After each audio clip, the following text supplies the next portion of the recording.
Yeah! Scout, report in. Hello and welcome to this Warno 2v2 game played on Vertigo 2-player between BerlinWallNeverFall playing 3rd Armoured and Oswald playing MBAD, and they're going up against DaBilla playing 119Y and Noël playing 76Y. So we'll talk through the deck reviews, then we'll talk about the map, the matchup, the deployments, and the game, and as always timestamps in the description.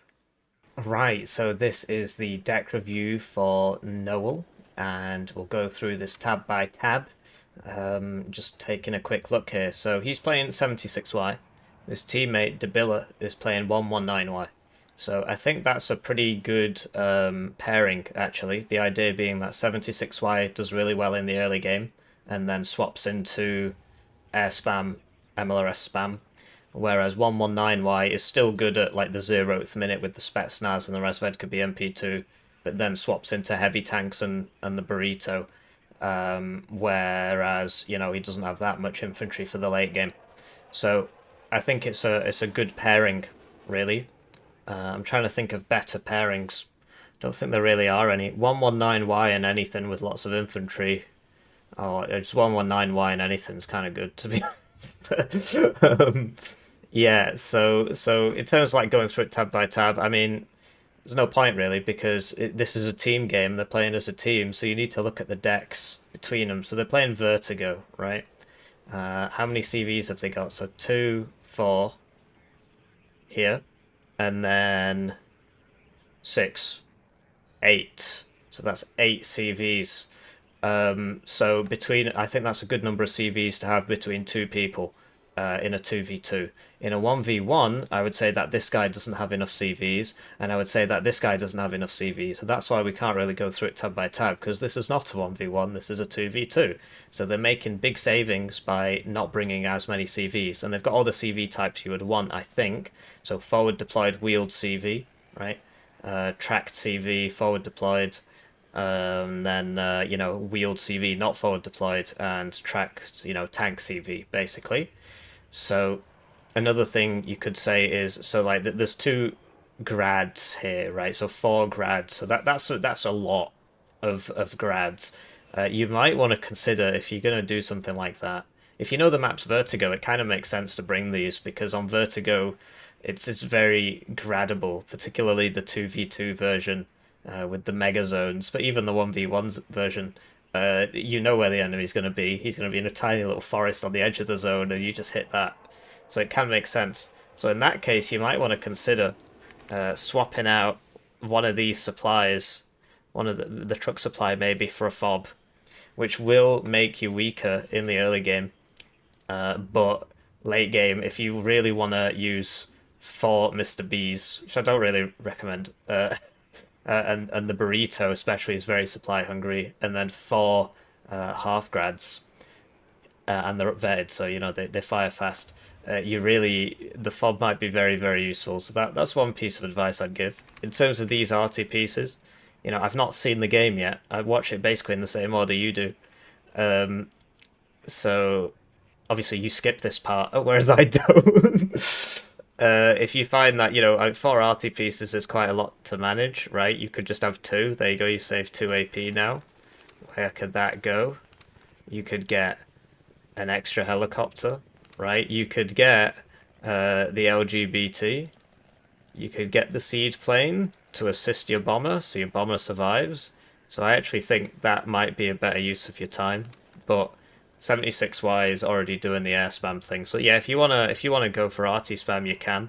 Another thing you can do is upvet these so they shoot faster. Having said that, you know, in a team game, you can get away with buying 4 howitzers, really, especially given that they're only 145 points with the transport because they're towed. So it's not so bad, really. But yeah, I'd recommend, if you really want all this RT firing for the whole game, I think the 119Y player needs to bring a fob. I wish I could give you like a really detailed rundown of everything. Yeah,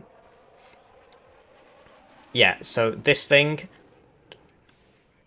I mean, it can work. It can work. It's just it tends to be quite vulnerable to artillery, and in the late game, you know, you might want you might want another one of these, but yeah, it can work. It's just basically these decks are clearly built off ones that I've built in past deck reviews because they're just very, very similar to everything I talk about. So I suppose what we can do is just sort of cover why things are the way they are.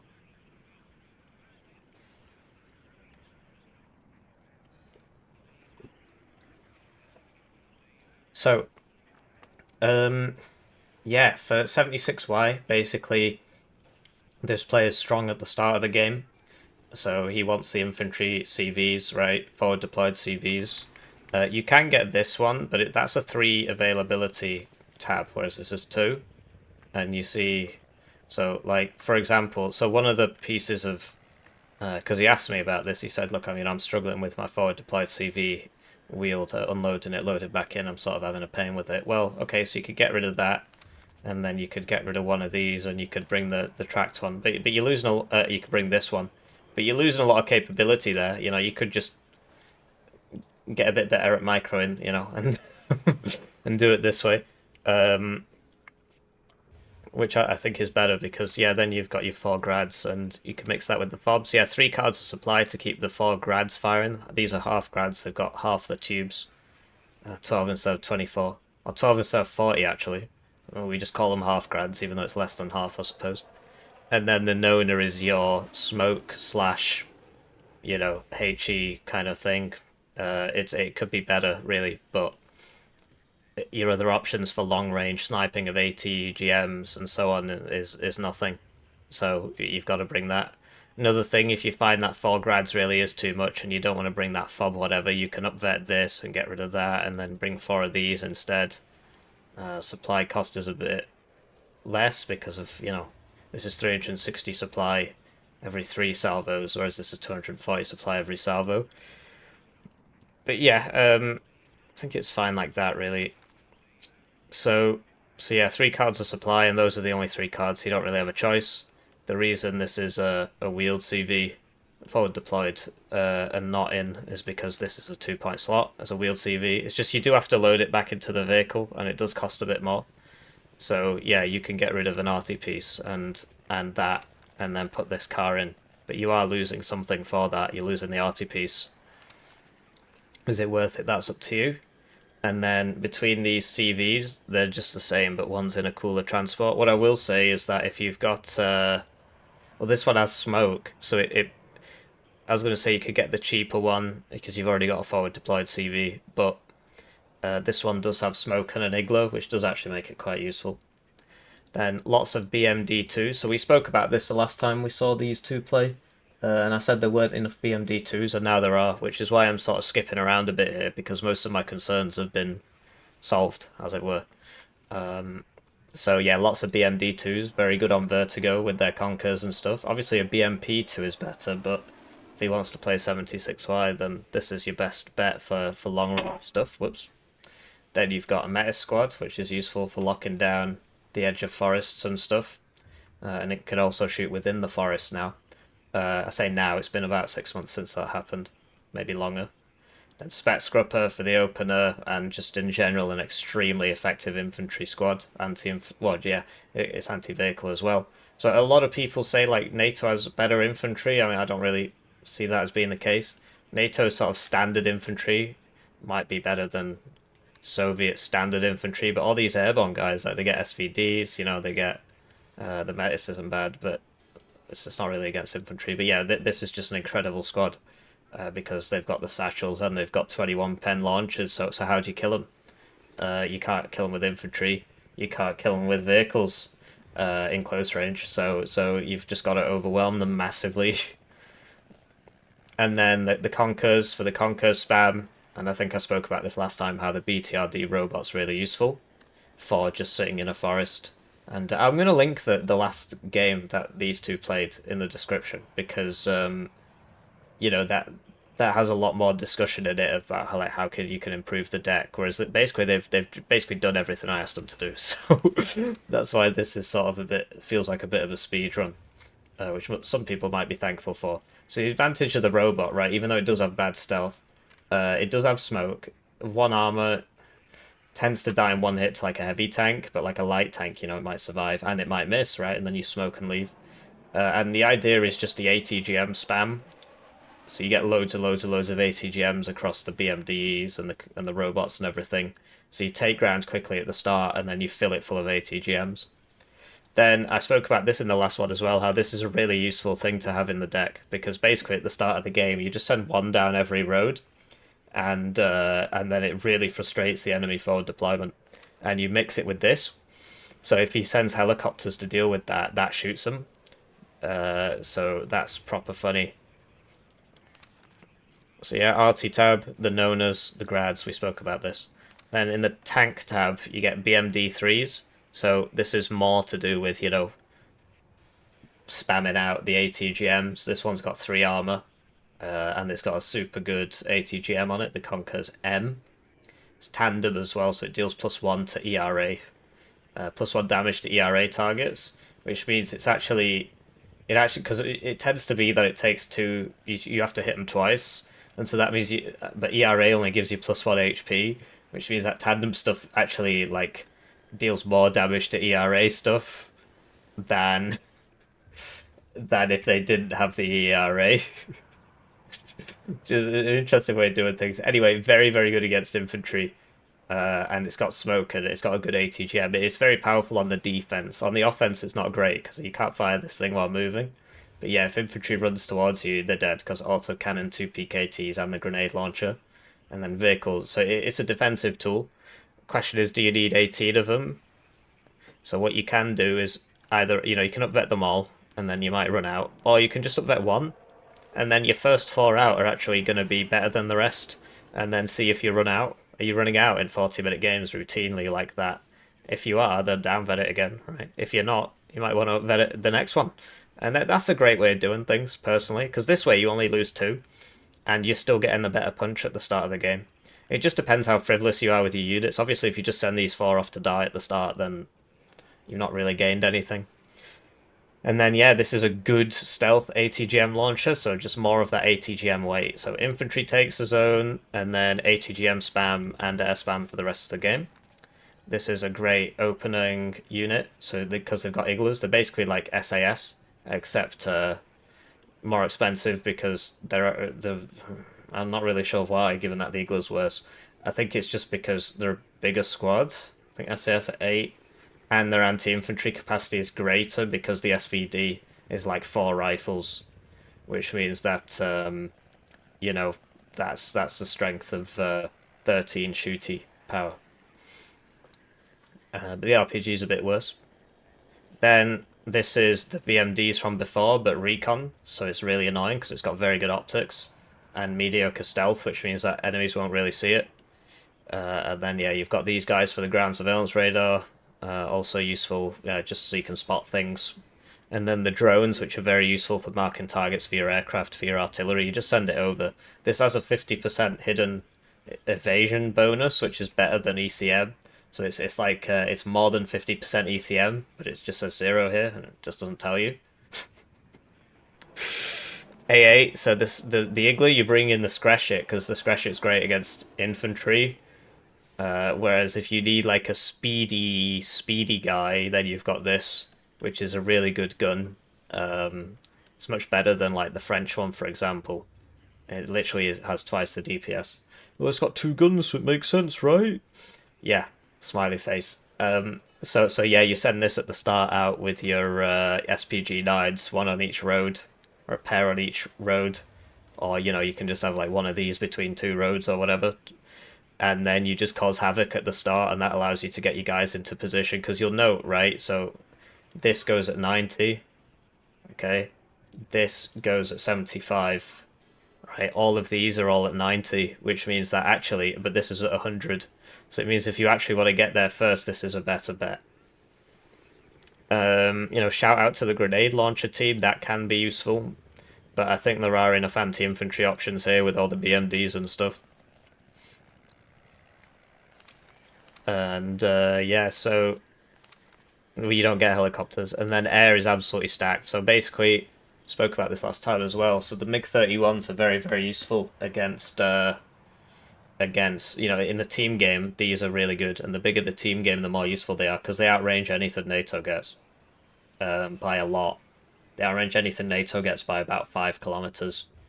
The maximum range NATO missile is this range. So it's the difference between those two, right? So 4.25 or whatever. So yeah, very, very useful. You don't fire all 4 missiles. You just fire 1 or 2 and then evac them. 1 or 2 per plane and then evac them. Because you don't want to be caught in a merger. You might win anyway, but you don't want to risk the plane. You can just shoot these missiles basically for free and defend all your teammates with these missiles. This thing is bad because it costs 35 more points than this one. The advantage of the thermobaric missile bomb is that it does way less to vehicles, but it does twice as much to infantry and cover because it ignores the cover bonus, and the cover bonus is 50%, so it does twice as much. So how did they square that circle? Well, they just made it so that the same bomb deals basically just over half the HE. So even though it deals double the damage on infantry and cover, it deals the same damage as infantry out of cover, but it actually deals less damage against infantry out of cover.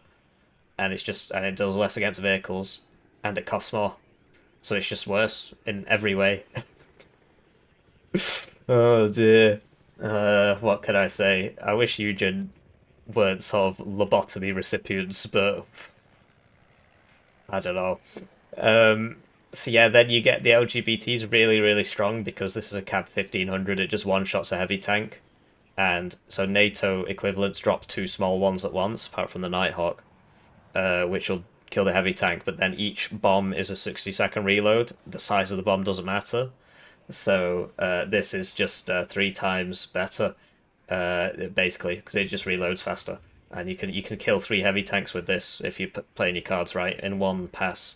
And so you send that out with the seed plane, which is really good because it's got 60% ECM. And, it's quite favourable flight characteristics. The seed missile is very good.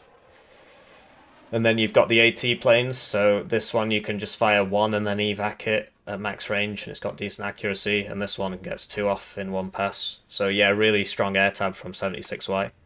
As for the 119Y player, so we spoke about the need for a fob, right?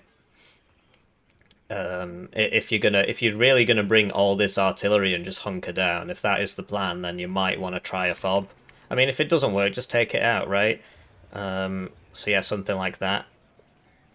And then what you can do is you can get supply helos to go to and from the fob to the front line. So you give one to your teammate's flank or whatever, and then you can resupply to and from the fob quite quickly. And then this one can be a truck one, or it can be a cheaper armored one. It doesn't matter. This is probably better because it's harder to keep alive, right? And you need to make sure you don't sell them because this is going to be going to and from the helicopter, which is going to and from the fob. If you just can't be bothered with that, just do this, right? But it is more helpful to have the helicopter going to and from the fob to a safe location, and then these going to and from the helicopter to the front line. Wheeled CV, right? Your other options are tracked. You've got enough tracked CVs across these 2 divisions. Infantry tab, you need the Spetsnaz OP for the opener to hurt people. You need the Spetsnaz for the opener to hurt people. You'll note that this goes at 90, but this goes at 100. So these guys will get there first and kill the enemy vehicle coming the other way. And then these guys will be right behind them to finish off the infantry if they unloaded in time. Pulmachiki, good squad for holding ground. And then, yeah, they're not so great on the attack because they can't fire while moving. So they've got to stop to shoot. But if you have them in a building or something, infantry basically can't run up to them because the suppressive effect of this 3 machine guns, which is like 6 or 7 rifles, is quite strong for the price. Then Saperi RPO in the BTR-60, so I do like the BTR-60. I think it's very effective for the price. You can really do a lot of damage with these. If you get them in the enemy backline and you just run up to a cub or something, you can kill it. So they're not so bad, right? And they're quite fast. They are very fast. So Saperi RPO, like, yeah, you can have them at no vet if you want, or you can have them at 1 vet. RPOs are good. I used to sort of hate on all napalm launchers, but the RPOs and the Reeses are good. It's just the flash and the hand. It's just the NATO ones that are bad. The flash and the hand flam patron. The RPO and the Reese are actually really good. but you do lose availability over this, but only like 1. What you can do, if you're feeling zany, is you just make sure these guys are always with the regular infantry and you downvert them. But it does make them harder to use, because you got to always make sure there's another infantry in front of them to soak up the fire, and then you bring these guys up behind, fire the RPOs, and then leave before you take any suppression. It's just easier to have them at 1 vet, really. And then a Motorstrike BMP, 1 guys with the diversity bundle of sticks, smokes. Anyway, it does have smoke. This is just IFV spam. So if you find you're running out of infantry, you can downvet that. You mainly get it to beef up your tank attack, because you've got a bunch of BMP1s with it that's all smoke and fire ATGMs and all sorts, and you get line infantry with it as well, which is useful. Artillery tab, so we already spoke about this. Are you using 4 howitzers? It's in 1v1 you do that, but in a team game you can have 4 howitzers, and this is why I spoke more about the FOB, because if your teammate's firing all those half grads and you're firing 4 howitzers and the burrito, which has a really high supply cost, it is very, very useful. Particularly in team games it's useful, because you can afford to buy it. Whereas in 1v1 you lose a lot of momentum by buying this, but in a team game, so Vertigo is a 1v1 map, right? But it's also a 2v2 map, but it's the same map. So you're fighting in a narrow area, which means that if you do buy a burrito, the enemy cannot capitalize on this by just pushing all your stuff, because, I mean, he can, but it's a narrower area, so it's easier to defend. So you can sort of get away with it. And with it being narrower areas, targets are more saturated, which makes the burrito much better. Although they did change it to thermobaric, which means it's now just useless against vehicles. So tank tab, these are just cracked. Ever since they raised the ROF to base 8, which means it's effectively always 9. T-55s now shoot faster than chieftains. And yeah, what can I say? Shoots faster than a Challenger as well, I'm pretty sure. Oh no, it shoots at the same rate as a Challenger. The T-55, wow, it's such a powerful... The Soviet Union was so strong. That's why they won. That's why they won the Cold War. Because they were just so good at everything. And then that's why all those wars where people bought Soviet Union equipment and went up against the American wrecking ball, that's why the Americans lost in Iraq. Because that Soviet equipment, it was just too strong. That's why the Americans lost twice in Iraq. Because the Soviet Union equipment both times was just so much better, so much better, so much better. And that's why the Libyans won against Chad, because those BMP-1s were just so much better than the Toyota trucks that the Chad guys were using. Yeah, don't look any of it up. Don't look any of it up. The game's accurate, bro. The game's completely historically accurate. Anyway, we spoke about this. I mean, it can work, right? It's 2,800 meters range for cheap. If you find it's getting spotted and annihilated very easily, because like you've got 2,800 meters range here, but yeah, on Vertigo it can be very good. But you can also bring this instead, which has the good stealth and it does have less range. These are useful. I don't really see the point in upvetting it unless you're literally just not bringing more than 4, because for the sake of 5% accuracy, you're gaining stress resistance, which doesn't really matter because the howitzer round is going to one-tap this anyway, so you don't really need stress resistance. So just something to keep in mind. But yeah, if you're really only bringing 4 or less than 4 in a game, then you might as well upvet it. Otherwise, it doesn't really help you. Because like the reload time, basically the ATGM reloads while it's in the air. Because... So... yeah, the reload time doesn't really matter. So for the sake of 5% accuracy and stress resistance, which doesn't really matter, I don't know, it's up to you. If you really are only bringing 4 of them or less in a game, then yes, you should upvet it. So TATUs, they're very good. You bring them at 1 vet, so you can bring as many as possible. And then the UD, you bring them at 1 vet, but you only get 1 per card. So yeah, the idea is you do your early game with your Spetsnaz and your Razvedka BMP2s and your TO55s. And then, you know, you can get one of these pretty early, although they are very similarly priced. Then you set up your AA net with your Wrigglers, your Strellas, your Tunguskas. So this is a very, very normal setup for 119Y. Tunguska, Strela at 1 vet, and then Igler at 1 vet. That's very, very normal. You know, you use your helicopters a bit. So these are... Like, so people always tell me I always say different things about these helicopters, so just do what you want, alright? But basically, this one is 20 points more and gets 10% ECM and a better gun. The gun, you very rarely use it, right? This one is 20 points less, but carries more cocons, but fewer rockets, right? And you'll note that this is 162, whereas this is also 162 despite being 4, so I'm not really sure how that works. It might just be wrong. Stat cards do lie a lot. But you'd expect this to shoot twice as fast, given that it's got 4 pods. Whereas this has got 2 pods, but whatever. You can just bring whichever one you want. They're all useful. So this one carries the longer range rocket, so I tend to prefer it, because you can just very rapidly rattle off these longer range rockets and then leave. This one carries more rockets, so it can stay there longer, more time on target. It carries more cocons, so more time on target. I tend to find that's not very useful for me, because your helicopter shows up and you have a very, very limited window to act before the enemy AA shows up. But if you're against a bad player, that's not going to happen. So, whereas this one is, you know, better gun, more ECM. So this, if you like gambling, you can pay more and get the ECM one and hope that you survive, and hope that you can get in range to use the gun without an enemy autocannon killing you. So this, if you like gambling, you get this one. If you like burst damage, you get this one. And if you think your enemy's an idiot, you get this one. So they're all useful. Anyway, air tab, so yeah, you want to... So in 1v1, you'd want like 8 fighters here and so on, but this is a team deck. So basically in 1v1, you'd bring fewer tanks, because these are like 2-point slots and all. Fewer tanks, you know, one less of these or whatever, upvet it. Yeah, you wouldn't have the fob in 1v1. And Oswald be MP2, very good. Did I speak about this? I agree with all this, except... no, I didn't. Okay, let's just finish the air tab. So... yeah, you'd have more fighters, but the idea is that you just get these so the enemy doesn't kill your tanks, and your teammates rocking MiG-31s as well, so that's a great combination. This is more of a scrappy dueling fighter, and the MiG-31 should just be constantly up at all times, launching long-range missiles at any bomber that comes in, but not closing range to the target, so it's a good combination. And then you've got a bomber just in case you need a bomber, which I think is a good idea, because you can't always rely on your teammate to do everything for you, so it's nice to have a bit of capability yourself, you know, for the same reason that the 76Y player has Nonas, because sometimes he will have to take out an ATGM and he can't wait for his teammate to buy 2 of these.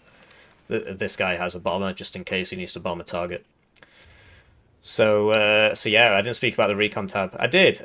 No, I didn't. Spetsnaz Gru, same as 76Y. It's useful. It's got ground surveillance radar. Rozvedka Saperi, right, for your satchels. So this is why there's no satchels in here, because you get your satchels here. And then Rozvedka BMP2s are absolutely broken. Honestly, I'd be tempted to down-vet this so that you can bring as many as possible, because you don't get that much infantry on this div. Now, what I will say is that this thing is really, really, really useful for your tanks. Okay, you get 6 of them, and it's 50 points, 3 armor, so it can usually take a hit from the enemy tank, unless it is literally an M1A1 HA, or an M1A1 base, I suppose.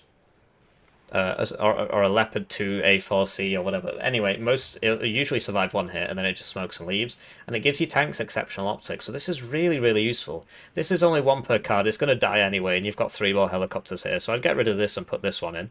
And then you just buy this, click it, Shift F, click on your tank. It'll just follow your tank around and give your tank exceptional optics. Makes your battle blob way more effective.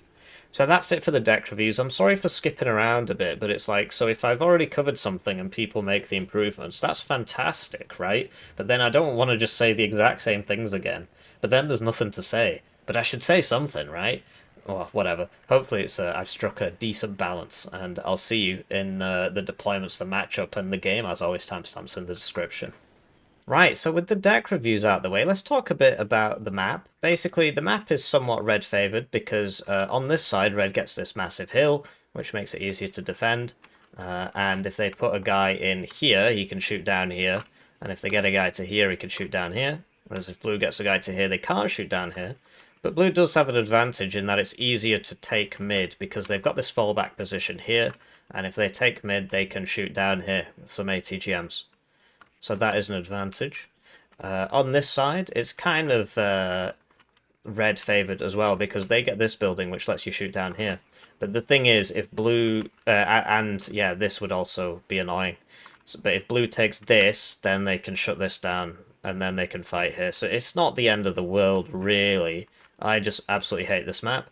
And, you know, Fedor is a lot easier to attack than center because, you know, this fallback position, right? But if blue takes mid, then a lot of their problems with this map are solved, actually. So blue should always try and take mid. But then if you take mid... I mean, it's the 2v2 version, so it's a bit different to the 1v1 version, because the zones are in different places. Talk about the matchup. So you've got one armored, one airborne, going up against one armored, one airborne. Third armored, great in team games. MBAD is not. If you want to play, I just don't recommend MBAD at all, basically anywhere. In 1v1 it can work well, because what you do is you just trash spam all these like scimitars and so on, because you get like 48 cheap fire support vehicles, more if you include the recon tab. You get 48 cheap fire support vehicles in the tank tab, and you just send them all over the place. But if you're playing on a 2v2 map, you can't send stuff around the side. You can still try it. It's just there's two players fighting over, you know, there's two enemies fighting over the same space that you would have on the 1v1 cut of this map. Obviously, the zones are in different places, and so you don't have as much maneuverability. And so yeah, I don't really think MBAD's good in team games at all. Going up against them, so I personally consider PACT to be generally easier to execute in team games. It depends. I mean, in a 10v10, it's obvious that PACT is better. In a 2v2, NATO can still win. NATO still is probably on par in a 2v2. But yeah, so 119Y is really, really, really good in 1v1 and team now. But in team, it's always been strong. So heavy tanks for the late game. It's the Soviet counterpart to Third Armored, basically. Heavy tanks for the late game, and it's also got burritos and so on. And it's got a decent early game with the Spetsnaz. And 76Y is it's a stronger pick than MBAD. And in a 2v2 it can work. It's just basically 76Y is forward deployed, and then you swap into air spam. And if your enemies have really good AA, then the air spam doesn't work. But you do have the MiG-31s, which in team games makes you very good, actually.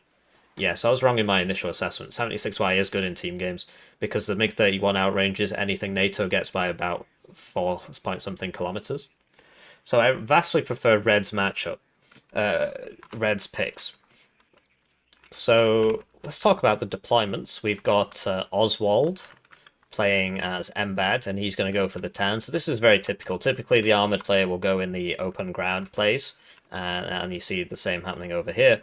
And the forward deployed guy will go in the airborne guy, the less armored guy will go in the town, the towns. Well, okay, the buildings. I mean, it's not really a town, is it? It's more of an industrial complex. I don't know. Rent prices going up. I wouldn't surprise me if people just started living in container storage. Yeah. So, so in terms of the stuff going to the far left, we've got some paras. So these guys have lore 80s. He's trying to get to here, which isn't very feasible, because if the enemy's coming the other way, then that's not going to work. This also goes at 90 instead of 100, despite being a rover. So where is that?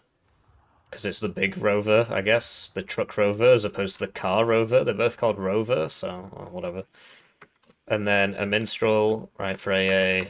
A VADS for anti-infantry, so they're very powerful anti-infantry. To be honest, he's deploying these in the wrong place. He wants to put it there, so that it can shoot down here. Like, what's it doing there? You want it there so it can shoot down here. And it is a forward deployed VADS. A sniper team, which is going to here. I don't really think that's very useful. If you want to get a sniper team, you should try and sneak it all the way back. Like, get it to here and then manually try and run it back here. Or just leave it here just so you can see the enemy coming in, right? But yeah, you could try and get it back to here and then put him here. Yeah, what can I say? I don't think it's that useful on this map. And then in a 2v2. And then, yeah, some more guys with... I think this is a bit superfluous. I guess that's the recon, but you've already got the sniper. And then a scimitar and an LSV Milan, which is going there, apparently. I mean, you want it here. You want it in the trees so it can shoot the guys as they're coming in, and it's got the cover of the trees. If you put it here, all it's going to do is it's going to, with its cover thing, it's just going to go back to the trees.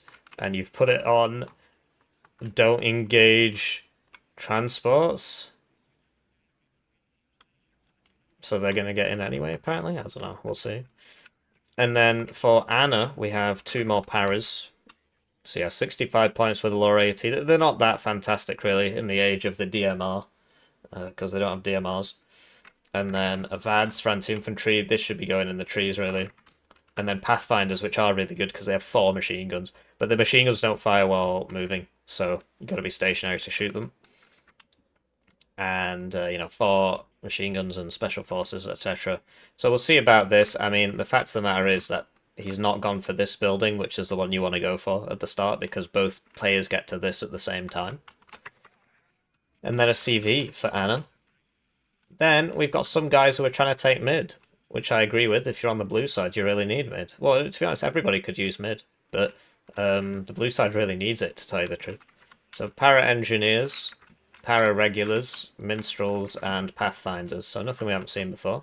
Got a sniper just in the middle of this open field. Go into there. For the 3rd armoured player. It seems to be a bit... So this is the designated lobotomy player, maybe? So he's parked the sniper in the middle of nowhere, and he's putting it to there. It should at least... I mean, if your teammate's going for this, it should at least be going up to here. But really, it should be going into here with the rest of your team, but... no, it can stay back here. Or it can go here, that's useful, right? Because it'll help in this fight. And then, yeah, so this is an MBAD CV for Fedor Dmitry. And then, yeah, we've got a Bradley Recon going up to here. Backed up by Engineers Dragon Novet, Engineers Dragon Novet, Bradley Novet, Bradley Novet. These are the expensive ones as well. He's bringing them at Novet. And then 2 CVs at Novet and an M1A1. At least this is a 1 vet. So, let's see how that goes for him. Another sniper on the right. So this could probably get up to here at the start. But yeah, this is an okay spot. I mean, the idea behind the snipers is you can get them quite close to the enemy without being spotted. So realistically, you want to like sneak it all the way around. So I just don't think they're that great. The American ones are better than everybody else's because they've got 2 snipers, or a sniper and a DMR. And then, so this Kiowa could be really useful at the start. You send it quite conservatively, but the idea is you send it far forwards, and then you just launch a bunch of Hellfires at the enemy's forward deployment. Realistically, the enemy should have some forward deployed AA here, because the 76Y player gets it, and he should give one to his teammate to stop this exact thing from happening, because this is a pretty classic 3rd armoured opener, really. Apache or Kiowa Hellfire, backed up by an Eagle or something, and you use that to frustrate the enemy's deployment. Switching to the enemy's deployment, we've got DaBilla on the left, playing 119Y. That is very, very aggressive. I don't think that's going to work. So he's going to try and send an OP Spetsnaz down to... I mean, it might work. To be honest, it might work, actually. Especially with this going to here as opposed to down here. And 3rd Armour doesn't actually get any airborne forward deployment except the snipers. So it might work. It might work, we'll see. And then Spetsnaz OP going to here. Spetsnaz OP going to here. So you don't really need 2 here, but... I get it, because like this one, you can sneak into here, and then you can sneak it all the way around, or down. You can get it down to here and shoot people. Then 2 regular Spetsnaz, one for the forest on the left, and one for the other forest on the left. Spetsnaz grew. Spetsnaz grew.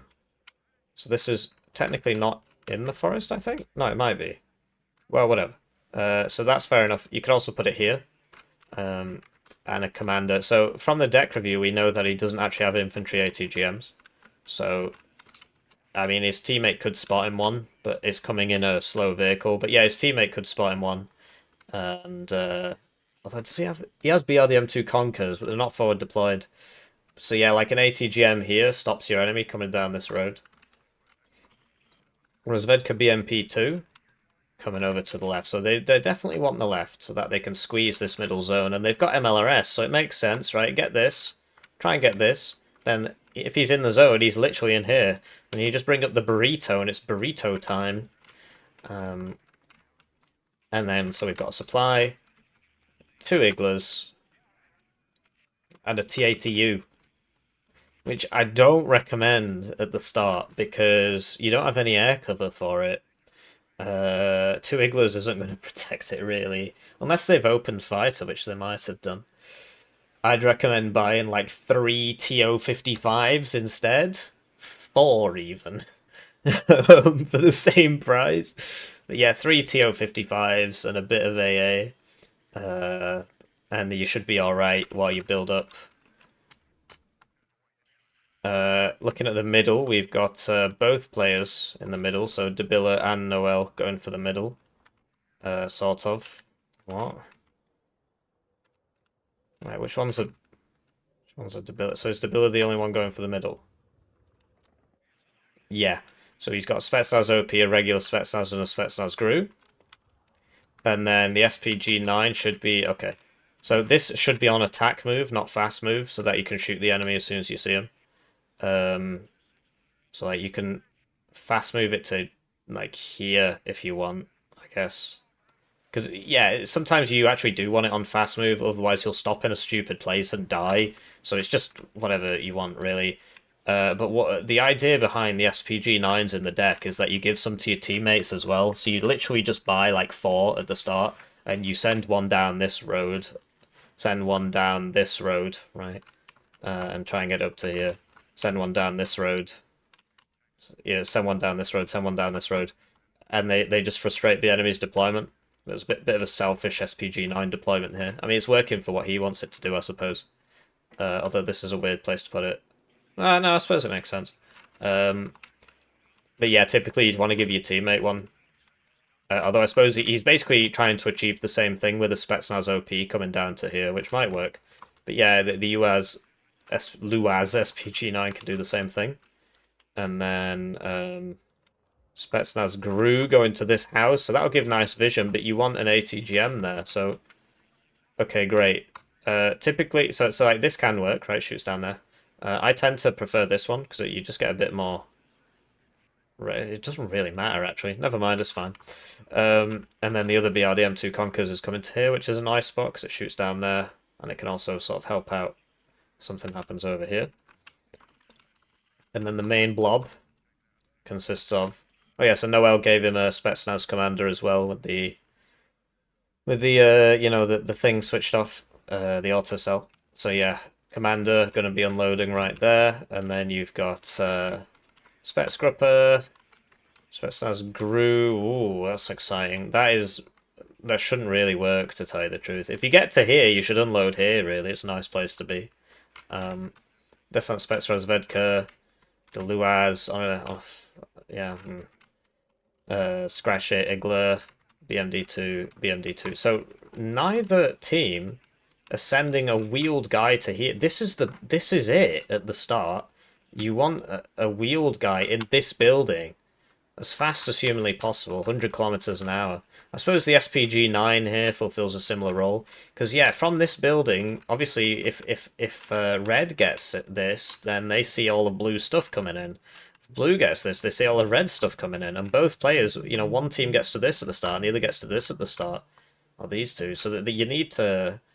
It obviously depends on the off-road speed of your vehicle, but you need to fight for this at the start. I also see, like, I always put like a helicopter here. Like a cheapo helicopter can work and just shoot them coming in. Anyway, we'll see what happens. Right, so they're off, and it's time for me to thank the generous channel joiners, generously joining the channel. They get the names on the screen, they get the videos early, they get members exclusive videos at a rate of, you know, 1 per calendar month. Sorry, no, what? Once a week? What? At the highest tier, they get their games cast at a rate of 1 per calendar month. So that's a great way to improve. It'd be publicly humiliated in front of 2,000 people. I think that's a pretty good way to improve. So Green did open Fighter to sort of, you know, keep this thing alive, I suppose. And there's the MiG-31, which, great, is not flying over the middle of the map, which is fantastic news, actually. But yeah, you got to shift-click it back here, otherwise it does its own thing, really.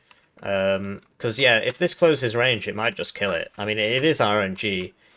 But okay, so it looks like he's going to try and get one missile off. Okay, but now he is kind of flying over all the enemy AA. Okay, well that's not great. Thankfully, his opponent didn't bother just unloading the minstrels, and so like this is faster. So yeah. Anyway, Spetsnaz OP. Oh dear, yeah, not doing so great against the Spetsnaz. So that's not fantastic. SU-27 going for the Kiowa thing, although I think he only just saw it. Oh, wow, okay, that was a very bendy missile. And, yeah, so this man is firing his Uzi. He's not in range to shoot the SU. Looks like red's going to take this side, but blue got mid. On the right side, looks like the Spetsgrupper... Yeah, all the guys got destroyed in the transports. So, a lot of that is to do with the 90 versus 100 guy. I'm missing too much here. There's too much going on. A lot of that is to do with the 100 kilometers an hour versus 90. But this is why you would send the SPG-9 first, because that's at 100, whereas this is at 90, right? But this would get there first anyway, because it's Special Forces vehicle, so it just goes super fast. So you do have to be careful against MBAD. That is one of their advantages. So, but yeah, some of the deployment paths were not really the best thing ever. That scimitar could have reacted there. Phantom, forced to evac against the SU-27. I mean, yeah, red should just enjoy air superiority for the whole game, just like in real life. Yeah, bailed out CV, they're not fantastic. But red's managed to take this forest. And because, yeah, the SU-27's better than the Eagle, even though the Eagle, you know, in this game, even though the Eagle's more expensive, because this actually turns better, and it's got longer range missiles with more accuracy. But yeah, the Minstrel evacs this man. Bomber purchased. I don't know if I agree with that. Basically, you know, if you're red in this situation, you want to get more BMDs in here, and you want to make sure you don't lose this. Because, yeah, he might kill 2 units here. He does. But that's 240 points. So he's buying the BMDs now. And, okay, so there are some coming. But yeah, if you're blue in this situation, you want to get this guy into here as soon as possible. Oh, he doesn't die. Or this guy would be better because he's recon. Then you bring up this, and then you sit the LSV Milan there, and then red's reinforcements aren't coming in. And you get some supply up, and you get some more up. But he's not done that. He's just kind of sat there. Which is not great for him. Over on the left side, the T-80Us used its reflexes. So yeah, you always need a supply with that. I mean, supplies here, which is fair enough, really, to resupply the Spetsnaz, etc. MiG-31's always up, so that's great. It's good to see. But yeah, if you're Oswald in this situation, you really want to have taken this by now. That CV is in a very precarious position. Arty purchased. Where's it coming from? Oh, there it is. Yeah, I mean, if you're the 119Y player, I think it makes sense to buy RT at this point. Basically, both if you're in Noël's position, you lost this, you sort of lost this, and you need to fall back to these positions here, and make sure you don't lose this. Make sure holding this is also very important, so that the enemy doesn't shoot you guys coming in. And then, you know, if you're the 119Y player, you want to try and take this, because if you're blue, you should have an ATGM in here or in here. Here's better. Shooting down this road at all red reinforcements. So it looks like they're going to go mainly on the bombings. They'll get the CV most likely. Yeah, so they got the CV. And yeah, the Eagles. So this is the issue if you're blue. You basically just need to buy. Like, this is why the MBAD pick isn't the best thing ever. The fighters aren't great. The AA isn't that great. I mean, obviously they got the rapiers and so on. So the Eagle was facing the wrong way. But yeah, both these planes outrange the Eagle. Both these planes outrange every single NATO plane in the game. But whenever you point these things out, you get this barrage of tankies who tell you about how the Soviet Union was actually better. Even though, you know, it's not there anymore. I'm pretty sure Pakistan has survived longer than the Soviet Union. We might have to wait another 10 years. Yeah, pretty sure it's got a bigger population as well, actually. I might have to wait another 10 years. Anyway, that just... So yeah, there you go. Pakistan strong! Anyway, that's something I'm going to have to work on, get some statistics up, because that's obviously going to annoy them to no end. So yeah, good kill with the Resvedka BMP too. So this man has those anti-tank guns with the 2,800 meters range. And so he should try and get one of those up to here, because then he can really range them. He's going for the CV, which makes a lot of sense. So over here, Oswald didn't really get any ATGMs up, and so now the BMDs are just wrecking his face. The SPG-9 does... These cluster mortars are not bad, really, at all. They're actually pretty good for the price. And if you got corrected shot, they're good, basically. If you've not, they're not good. But yeah, this blue just quite content to just doom, doom, doom, doom, doom, doom, doom, doom, doom, doom, and just lose all his units.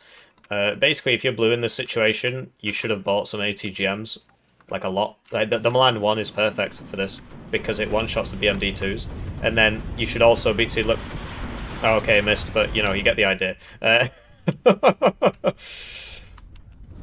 But yeah, red making good progress. You see how his infantry is not dying as well because he's moving it back. Yeah, that's good to see. The TAEU smokes some backs, and looks like he sees that. Interesting. So yeah, this is a great place to have a ground surveillance radar. It basically sees everything. In terms of, you know, if you want to use your bombers as red, he's bought another RT piece. Okay. So that's fair enough. I mean, yeah, obviously you got to focus on your own lane, or you're gonna lose. But I think DaBilla's priority should be trying to get this, because yeah, if you get this, it also helps Noël out because you can get another ATGM up to here, or he can, you know, more up to here. Very useful position to have. It looks like they are actually doing it, so that's good. And the TAU, I don't think this actually got its smoke back, but it's just gonna, you know, survive. I mean, it's very armoured. It would survive anyway. It would survive 2 TOW 2 hits. Would it survive 2 TOW 2A hits? I don't know. I think it would. BMDs getting taken out by Milan TOW 2s. Okay. So yeah, as the ATGMs begin to arrive, so red's push has sort of stalled out a bit here now. So blue should counterattack because like red was a bit too aggressive there, and you know, I don't know if this is the one from before or if he's bought another one. Typically, you'd want to get, if you want to do this, you want to get the seed out so that it can always just fly in front. It's got 60% ECM, mainly just so you don't die, because like imagine if those two had hit. I mean, really, yeah, that should happen. Because these have 65% accuracy, and this has 70% accuracy, and there were 3 AA pieces there, so you'd expect 2 hits, really. So, you know, I don't watch these ahead of time, but yeah, if you want to do bombing runs like that, eventually, like after the first one, they tend to buy AA, and in the team game, it gets saturated quite quickly at the front line with AA, because in a 1v1, one player would be expected to cover all this. The zones are in different places, right? But they're not really. There's one zone here, one zone here, one zone here, and one zone here. Whereas in a 2v2, you've got 4 players in this whole thing instead of 2. So yeah, I like this from DaBilla. He should try and get like a spag with it. That wheeled one is really good. Because once he gets to here, basically the enemy will buy an Apache. So you need to prepare for that ahead of time. So the cluster thing for 3rd Armoured is a good idea, because obviously it sort of cuts both ways, right? Red knows blue's in here. Blue knows red's in here. This is why this is so important, and this, because it just gives you this part of the map especially, with the zone covering that, just gives you many more places to hide your CV. Basically makes it unclusterable. But yeah, I think Noël here is pushing a little bit too aggressively. He basically just needs to set. So he's asked for a tank for his teammate, which is fair enough. But yeah, I think he just needs to. Like, he's set up here, right? Oh, he got the CV. I think DaBilla did with these, which he's not moving between salvos. So if his enemy's got any sense, he should be counter batterying this, really, because they're not moving. I don't know how the cluster works against Toad Arty. It might kill it. It might class it as a vehicle, because ATGM's one-shot Toad Arty. So what's going on here? Alright, so we got out in time. But yeah, if you're blue, you don't really want the CV there anyway if red owns this. You want it back here somewhere, or hiding behind any one of these buildings.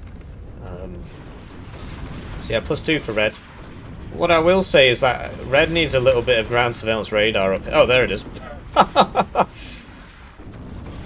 So Skyguard, presumably, I was going to say is anti-infantry, but he's got the pivots for that. But yeah, these Desatniki, they should be in the buildings if they want to fight, really. But yeah, just Blue's recon situation being a bit better here, allowing his ATGMs to shoot. BMD's not. Oh, here we go, Burrito. So this is a good team play here, because yeah, Burrito here, great. So you only want to fire like half the rounds. You don't want to fire all of them. Although that was just really unlucky. That's just a really unlucky salvo. I suppose because it's at max range or whatever, it's not going to be so accurate. But you see they're all low cohesion, but it didn't actually kill that many of them. But yeah, you want to fire about half the salvo. I think that was just a bit unlucky, to tell you the truth. It is thermobaric, so it should deal more damage to infantry than it did in the last patch, because the HE value didn't go down. So yeah, these guys are coming over here, but no AA with them. Even an Igler or something, but you want a Spag, really. The ZU truck. You just, you know, Shift F, click on this one, right, and it'll just follow it around. And then you get these up to here, because once he gets up to here, great. The first thing the enemy's going to do is buy an Apache, and he won't have an answer for it. So, Oswald gets his CV back in. And Burrito's back out. You love to see it. So, it might get the Paracommandos. It does. Bit unlucky on the Gurkha rifles. Although I think, no, they were out of the circle, weren't they? Because that's the circle of death. And yeah, so make sure you got a supply with it, basically. And the CV, preferably. So he's doing this with these, so that they'll fire super fast. The only issue he's got is that these are very vulnerable to counter battery. So you want to move them after every salvo. So yeah, there you go. See, look, that's 4 rounds on that, because I typically just do 6. Because, you know, RNG, right? So look, that is in the circle he just missed. He only fired 1/3 of his payload. So I tend to go for half, but I mean, it's just personal preference. Like the Napalm Grad, I fire 20 rounds. I've seen T-Man fire 10. I mean, it's not a big deal. Yeah. So, really, 3rd Armoured player needs to get a very good optics unit up to here. I don't think he gets exceptional optics, actually. They took LRS out of 3rd Armoured, so... yeah, so he obviously can't see this, but he knows it's there somewhere. Blue hanging on to this is good. I mean, this should really be in here, so it can shoot down. And, yeah, red winning the artillery duel, which you wouldn't really expect, to tell you the truth. 3rd Armoured gets really good RT. 100... MBAD does not. It gets the cluster mortars, which are really good.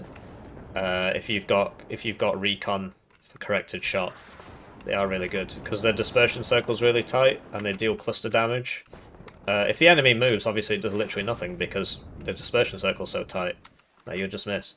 But yeah, they are cool. These guys have almost made it. We got a Blackhawk here trying to stop that from happening, but they got through. And if he's going to do the bombing, he needs to make sure he's got a seed with it, because he died to stuff last time. Another thing you can do is hit here. But it's just really strange to me that this has been left open. If you're blue, you really should have got somebody up here. Would have been able to shoot so many people. And if you're red, you need to make sure that doesn't happen. So the SU probably going to die. Wow, that is really lucky. Okay, never mind. But yeah, it looks like DaBilla's here as well. We see some red. Yeah, so he's taken this. Clearly the brains of the operation. So yeah, you need to make sure you hold this, because if you're blue and you get some 80 gems up to here, then none of this is getting in. So that was a big loss for blue not doing that, and it's a big loss for red not preventing that. Although it obviously didn't happen. So that's why it's always good to, you know, get a tier 4 channel membership and get Hippie to review your games. Otherwise, you wouldn't notice stuff like this, right? Or, you know, if you can't do that, just watch your own replays after you win or lose. Just watch your own replay. Unless you can... No, I really do think you should just watch it on 2x speed or something. You'd improve a lot. You'd just be like, oh, that was dumb. I didn't realise that... The first thing you'll realise is, oh, there was nobody there. I could have attacked there, right? And then you'll notice that a lot. And so that's just an easy way to improve, really. But yeah, it looks like, you know, this is basically just Oswald, and he's against more or less 2 people, although it's mainly just Noël. DaBilla's got a few units. It's mainly like he's RTing, right? His units have just shown up, DaBilla's. So Oswald being beaten by the power of friendship. So here we go. So like this is just getting shot now. We see Mirage bombers coming in, and they die, which you'd expect really. This should not be flying over the AA. That's a preventable loss. That should not be happening. And now this guy's doing the same thing. Oh dear. It's like that old adage. If if your friends all jumped off a cliff, would you? DaBilla answers, yes. Anyway, this is exciting. And yeah, this LSV Milan just so underutilized. Imagine if Blue had put guys up here, it would have been so much better for them. So much better if they, because once you get some TOW 2s up here and some AA, what does Red do about that except do a tank push with smoke and RT and so on, get a bombing wave going? It's kind of hard for Red to deal with that. But instead, Blue just let Red constantly reinforce down this road. Never bothered putting in I suppose the ATGM here should be here, but yeah, they should have an ATGM here as well, that'd be helpful. And you see how much total blue death going on here. Kill feed full of blue. And the Desatniki, they're not really being perfectly micro, but they're being microed well enough. Basically, you want to go building to building, so that you get that very nice, what was that, delivering supply to the enemy meme. The cover bonus, right? But look at how effective the BMD2s are. And yeah, they're not spending their points, but here it comes. And yeah, so look, they sent the Apache, they sent the Eagles, they sent the Phantoms. If only, if only. But look, he turned off cover and he hid behind the building, which is smart. If only they brought the AA truck, which can keep up with these guys in the forest. That's why it's in the deck, by the way. And the Strela one, the wheeled one, that one's good for that as well. That's also in the deck. Is it? No, hang on, they're in the 76Y deck. So it would be the tracked Strela. So yeah, you could ask your friend to give you one. Obviously that's a bit of a stretch. The tracked Strela, you bring up the tracked Strela, right, and you don't engage until you get all the way in. It's just... Yeah, I mean, obviously it's a big investment, it takes longer to set up, but the payoff is much greater, because these guys, they have really messed up this Berlin guy. Imagine how much they would have messed him up if he had, like, a supply and a Strela, and that Apache was now dead, and that had been wounded, and the Eagle had been wounded. But yeah, the BMD2, BMD3 spam is really overwhelming Oswald here. Just didn't get enough ATGMs out. I mean, it's just, MBAD is not that easy to play, really, at all. But yeah, you could have mitigated it with more ATGMs and maybe some smoke, and a couple ATGM helos, which we've just seen one of now. But yeah, there is a AA here, but it's not really in position. It probably would be if a helicopter showed up, right? This is not particularly intelligent at all. If you see an FS Jaeger there, this is 110 points every time that shoots. So, just wait a couple minutes for your infantry to show up, right? Just wait 20 seconds. I need to kill him now! Do you know what I mean? It's, you're just losing, like, that was 2 minutes income gone in about 5 seconds, and I'm pretty sure he killed a couple more before I was looking. This needs to be in the building. It'll probably win anyway. Yeah. So yeah, once you've taken this, the next step for Red... obviously, yeah, you get to the edge of the town, right? You want to get up here. And then there's another 110 points gone. This is an open ground fight, so I don't really see... I mean, this could smoke, but whatever. This has an SVD, so you actually don't want to be right next to the enemy, but whatever.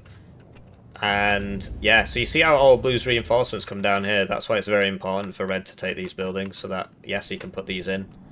And then Blue's reinforcements will automatically path the wrong way. Right, so I'm looking for a seed, but yeah, most of the AA is dead. Is he just dropping them all on the same thing? That's a shame. Okay, well I guess there's 2 different bombers there. I mean, it looked cool, right? But the first one did enough, and then they were all low cohesion anyway.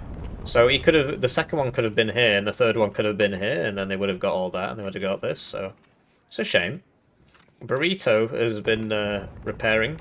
And yeah, the cluster's coming out on this side. This side a bit less active, which I think is fair enough, really. And that's the power of the Burrito. It's actually a tank chassis, so it's got 10 armor.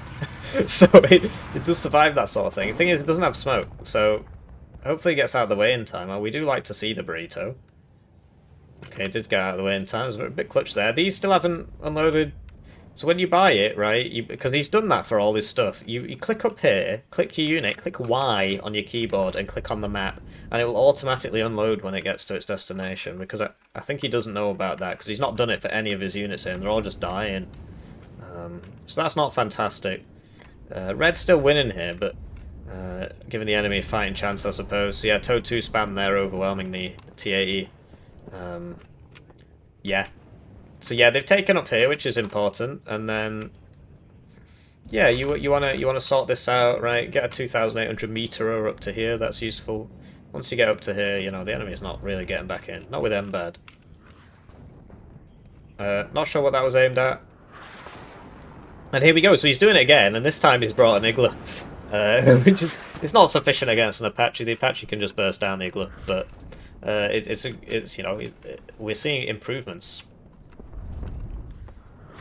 So yeah, the anti-tank guns here just kind of died, which is a big shame. You don't want to overstack this. Just like spread them out a bit. Obviously, these are two different sets of units here. You see, sometimes you get this book. Right, they're all in the same building, but you know. So yeah, this is good. He's getting that up to there. These towed arty pieces are being taken out, which you'd expect. I'm just very surprised that the enemy never attempted to deal with this. AT plane purchased for some trucks. I mean, yeah, AT plane better against third armored, but if there's no targets, there's no targets, right? What I would have liked to have seen is the 4 half-grads, right? It was like, this is not that useful. That could have been 2 half-grads.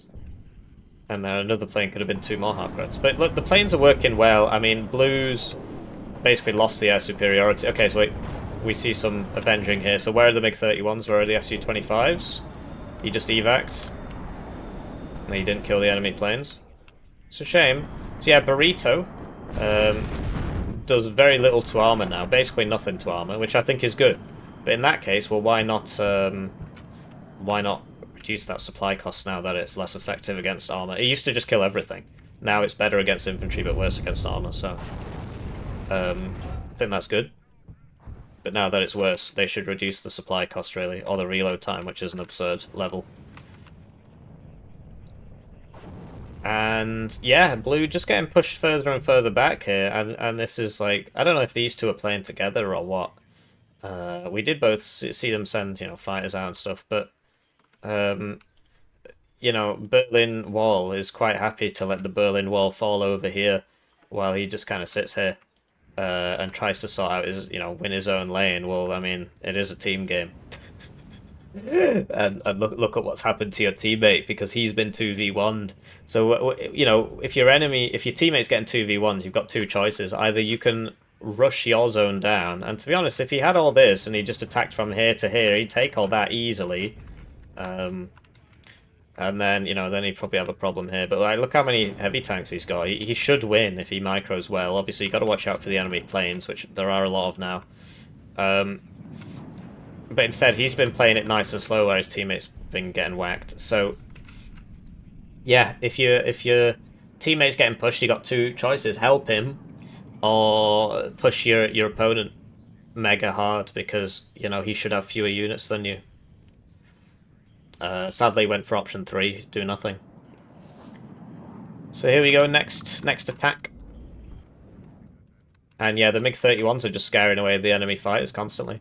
So this is why MBAD not such a great pick. Like, second Panzergren would have been a much better idea, because you get the Eyehawks for stars, which means you can actually contest the enemy aircraft.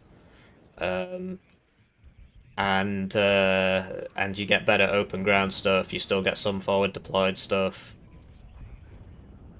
I'm trying to think of other things. So what else has I? 4th Dutch, although in the town, 4th Dutch. Yeah, it can still work because you get the close range autocannons, which are pretty good actually. Who else gets Eyehawks? Like 9th US gets Eyehawks, or is it 6th US, 24th US? There's not that many good team NATO divs, to be honest, compared to good team PACT divs. In general, PACT is better in team. But yeah, I certainly think second Panzergren could have been something. But look at that from the that's that cluster mortar. So if you catch your enemy out with corrected shot and they don't move, then it actually does quite a bit. That's a 40-point unit. It's already just like tripled its price. So more MLRS coming out here. You see he's parked the tanks behind, so that's smart.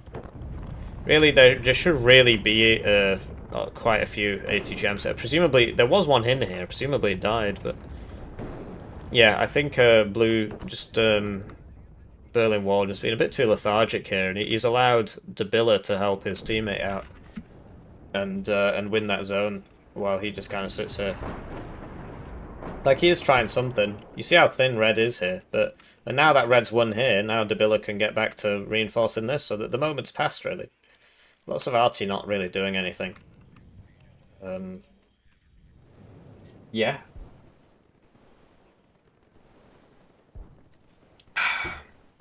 So if you're in red's case, this is where you start getting the like, there should be an infantry conkers in here. There should be an infantry conkers in here. Should be a, you know, this should be taken and then get some ATGMs up here. That was a HE bomber. Right, so he's sending out the seed, and there's some Tunguskas here. And the Eagles now... Oh, so we just evac. So that's like the worst mistake you can make, basically. So the MiG-31's better at range, right? So you've just closed the range. So you've just done the hard part. Now you have the advantage. But instead he evac'd. So if he just kept that going, he would have killed that. It's a shame, really. Okay, I mean, that goes down. It's a big shame. Anyway, Spetsnaz OP, doing the same thing again. And there's an Igla here this time. Igla's fallen behind a bit because it is slower. Especially with these being special forces, it makes them faster. So 24 versus 18, but this doesn't reflect the fact that special forces makes it faster. So the stat card just lies all the time, which is lovely. I'm so glad Broken Arrow's coming out, even though Broken Arrow is a worse game than Warno, let's face it. The advantage of Broken Arrow is that now Eugen can't just rest on their laurels and just be mediocre, just stunningly mediocre all the time. Because now there's somebody else willing to take your money. So I think that's wonderful. Competition's always better for the consumer, even if you don't like Broken Arrow, even if you don't like Warno. You should want both of them to exist, unless you are watching this as a Broken Arrow dev or a Warno dev. So yeah, I mean, blind aside, 14 pen. Bye bye.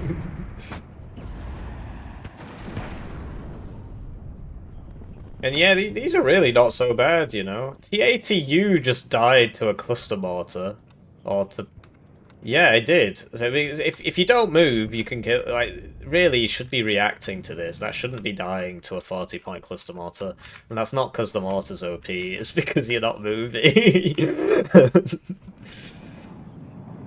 Anyway, what I'd love to see from Red, once they've sorted this out, is taking this. Because once they take this, then they can sort this out, right? But so there you go, LGBT. Wait, so look at he's getting a lot done there. The chappies died to Artie because he just had him back here, and it looks like they got spotted by this man.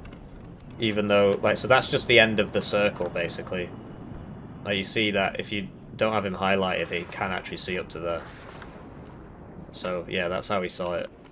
Or it might have been this looking through that gap. No, it must have been this guy. And yeah, I don't know what Blue's answer to this is, really. I mean, it looks like Red's had a strong showing.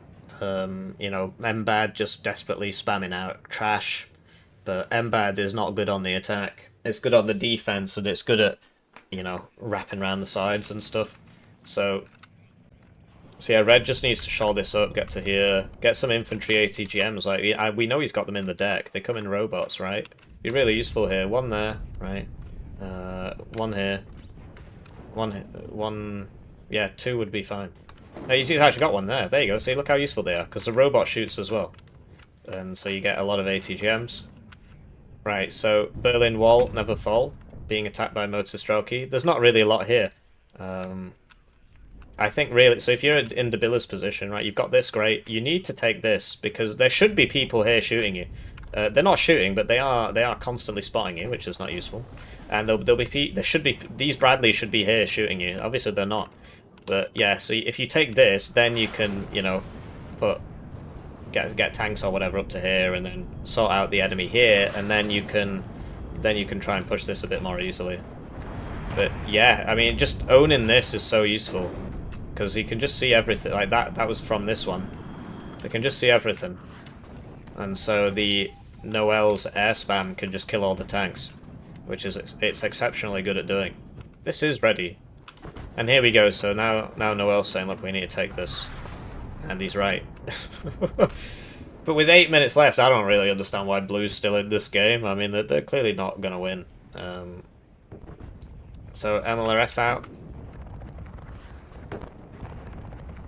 Maybe they're seeing it as a learning experience. I need to talk slower. I need to speak slower. I wish I was more educated. 3 degrees wasn't enough. I suppose I don't have the third one yet. Yeah, so the cluster bars, you know, they're really not so bad. Basically, if you're red, you should really be trying to do something about this. And I'm just very surprised that Noël never bought the half grads. That would be really super duper useful on this map, right? Because like, look at that, perfect gradening, right?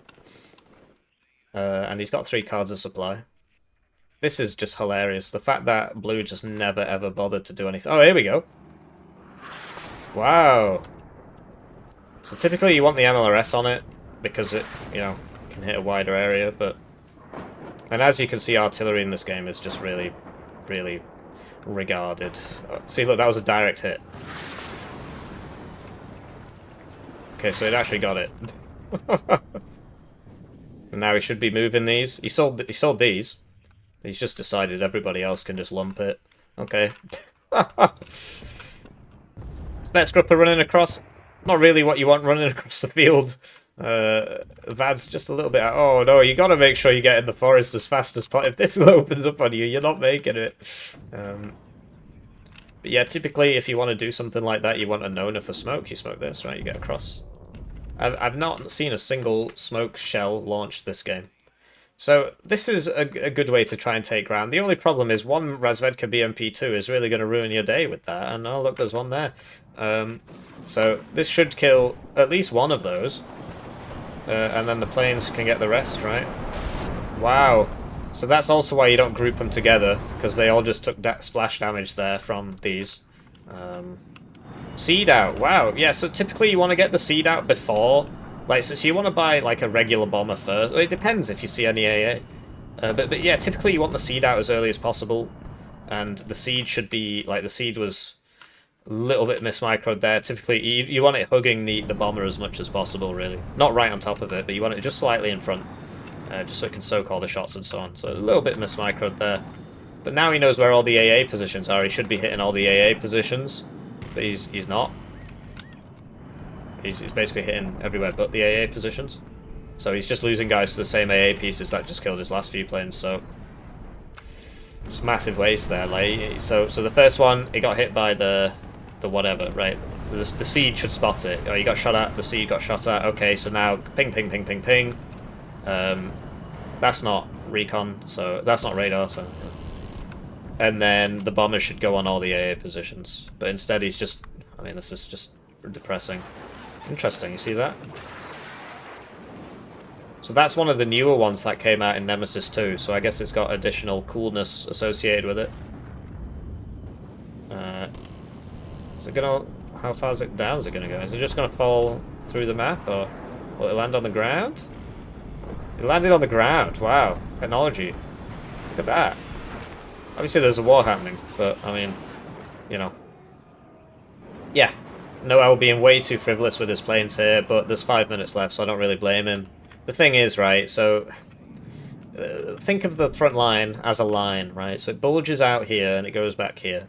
So you always want to expose yourself to as little AA as possible. Now let's assume that AA is all along the front line, because it is. The best thing to do is to attack... If the front line is like, you know, just a line, you want to attack the sides so that you're not being hit by the AA on the rest of the map. But here, you see, blue has been pushed back to here, basically. I mean, I know he's just moved up. And he's been pushed back to here. So this is an exposed salient. So this is what you want to hit with your air. Because the AA back here might not hit you and the AA back here might not hit you. It does depend what AA the enemy has. If he has Eyehawks, they're still going to hit you if you're here, and you should still be coming in on the sides, right? You should still be picking at the sides. But, yeah, generally you want to try and kill the enemy AA with your bombers and with your RT. You really want to focus the enemy AA down. Like, Seed will take out the radar stuff, but that is for Chaparrals, and they don't have radar. So these should all move now, right? And if you're red, you should immediately try and arty that, or have a follow-up play in which bombs them all. But the moment's passed now, because he will immediately begin moving. But yeah, I think, you know, red's just getting a bit bored, I get the impression, right? Because they've clearly won this. So they're being a bit silly now, whereas blue, desperate to claw it back. I mean, even if they took the whole map at this point, I'm not sure they'd win, but they want to be here, okay. And yeah, blue should really have, like, there should have been more Itos in here. So you'll notice that Oswald took this position at the start of the game, and he just sat there all game and nobody ever challenged him for it. This is so important, this part of the map. Where, like, so Berlin Wall, for starters, should have backed up his teammate and put some Itos in here, because they've got more range than the Milan 2, right? So blue took this and never used it, and red never took it. But yeah, you see the chappies getting taken out there because they're being spotted by these recon units back here. So there goes 3 chaparrals. It says only 2 died, but there were 4 before, now there's 1, so it does lie about that. If multiple things die in a single game tick, it only displays the first one. And we see the grads come out with 2 minutes left. And yeah, this is sort of what it's about, right? The MiG-31s never okay, now they're closing range. So this evac again. Why does he keep doing that? I don't know. He had him dead to rights there. Obviously, yeah, there's AA back here, but you're already over it, so it's only going to shoot you once. And it's going to shoot you once or twice anyway. And it's only going to shoot you once or twice if you pass over it and keep going. So he gets all the way up to the MiG-31 and then he evacs his plane. And I've seen that happen twice now. Not sure what that dropped on. But yeah, red now trying to take this. We've got some desperate plays from blue. This is not going to work. Down it goes. So yeah, the power of the double cluster plane there. And here are the grads. Typically, you want to fire them from closer so they do a bit more. The main advantage is they shoot every 1.5 minutes they're firing, which is a big improvement over the regular ones, which is every 3 minutes or 3.5 minutes from what I remember. Depends on veterancy, etc. But yeah, I don't know. That thing with the Eagle just constantly getting right up to them, then evacing it. Why? When you're close, that's when the Eagle has the advantage over the MiG-31. The SU-27 is obviously better at all ranges, despite being cheaper. But that's life, innit? The payload on those isn't great. And, okay, burrito time. Hooray! So, the enemy was missed. So, typically you would cancel this, right? And you see it doesn't do anything to the Bradley, and it missed these, so you don't get to see how much it does to those. And yeah, I think Oswald could have used his Lynx Hell Arms a bit more over the course of this game. We only really saw a couple. So yeah, GG to red, much improved from the last game of theirs that we saw on this map as well, on that side as well. And yeah, okay, 10 games, 1 victory, 9 defeats. Very exciting. So all these guys quite new. Depends on your definition, really. But yeah, much improved from the red side from the last time we saw them. So I'm happy to see that, right? Genuine learnings going on. I liked the BMDs instead of just infantry. And the team play was a lot better. The airplay was better. The decks were better. The picks were better. The micro was better. All improved. Wow. A glowing review for Hippie Tier 4 channel membership casts. Great way to improve. And it's 1 per calendar month, right? So 2 casts guaranteed unless you sign up on the 1st, which is tomorrow, so that might actually happen. But yeah, don't do that. Sign up on the 5th or something. Anyway, I'll see you around.